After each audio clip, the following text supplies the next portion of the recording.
Assalamualaikum warahmatullahi wabarakatuh. Baik, jumpa lagi dengan channel kami, channel yang membahas mengenai dunia pendidikan dan teknologi. Dan pada video kali ini saya ingin berbagi informasi dan sedikit mengenai pendaftaran P3K di Kementerian Agama. Karena banyak yang bertanya di Kementerian Agama sekarang sedang dibuka ada 3 jenis P3K, yaitu P3K teknis, P3K guru, dan P3K dosen.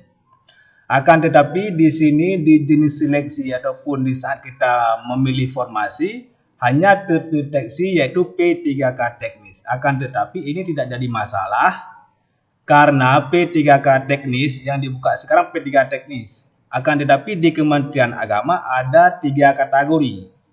Tetapi kita di sini bisa memilih, yaitu di saat kita pilih instansi, kita cari aja Kementerian Agama.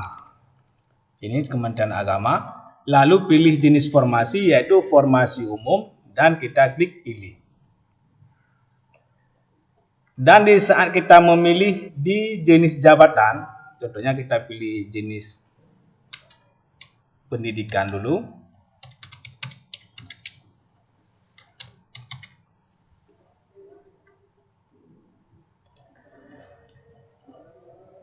Di jenis jabatan ini, kita di sini jangan salah memilih karena ada 3 kategori jenis P3K di Kementerian Agama. Baik, kita lihat dulu ini surat edaran ataupun kriteria pelamar. Ini ada 3 macam kriteria pelamar. Ketika kita memilih jenis jabatan di sini jangan salah memilih. Kalau salah memilih nanti ada persyaratan khusus yang harus diupload. Kalau kita tidak bisa memenuhi persyaratan khusus tersebut nanti takutnya tidak akan lulus administrasi. Di sini ada 3 kriteria. Yang pertama, pelamar tenaga honorer kategori 2. Ini yang sudah termasuk K2.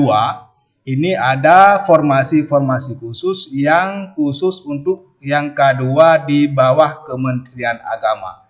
Ini formasinya nanti bisa dilihat di file ini. Ada memang formasi yang dikhususkan kepada K2.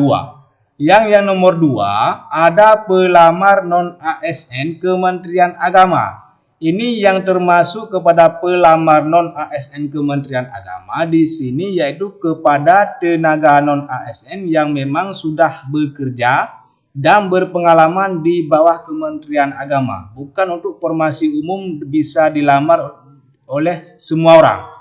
Akan tetapi khusus kepada non-ASN yang sudah berbakti di bawah Kementerian Agama, baik tenaga teknis, tenaga guru, dan tenaga dosen. Yang bisa dibuktikan dengan surat pengalaman dan dengan SK. Nanti karena yang pelamar non-ASN ini akan diminta surat keputusan yang sah dari pejabat yang berwenang. Di sini kita nanti bisa mengisi draft ataupun semacam pengalaman kerja di bidang yang relevan di bawah Kementerian Agama.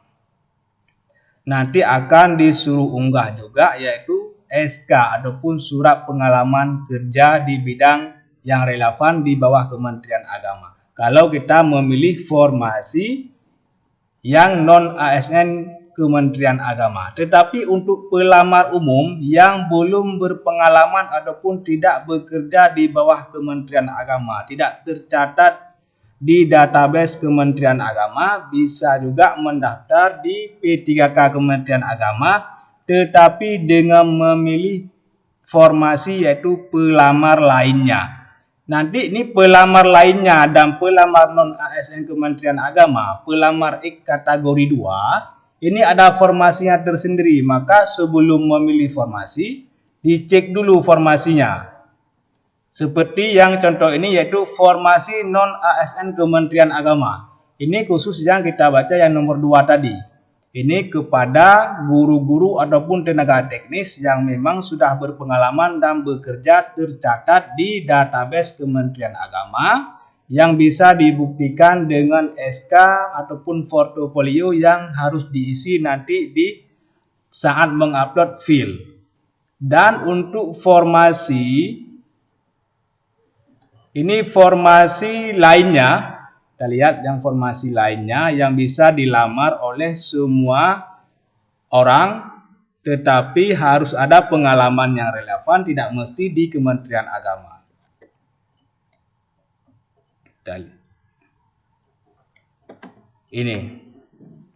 Ini formasi-formasi lainnya, ini bisa dilamar oleh semua orang, akan tetapi harus ada pengalaman yang relevan, tidak mesti pengalamannya di bawah Kementerian Agama, bisa pengalamannya di kementerian lainnya ataupun di badan dan lembaga lain yang memang ada kaitannya dengan formasi yang dilamar.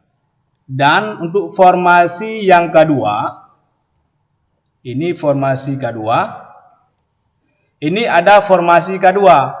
Maka sebelum nanti memilih formasi, dibaca dulu jangan sampai kita salah memilih formasi. Kalau nanti memilih formasi tenaga kategori 2, tetapi kita tidak bisa membuktikan dengan surat-surat ataupun bukti sebagai kita termasuk ke dalam kategori 2. Di sini kita lihat, di sini saat memilih formasi, contohnya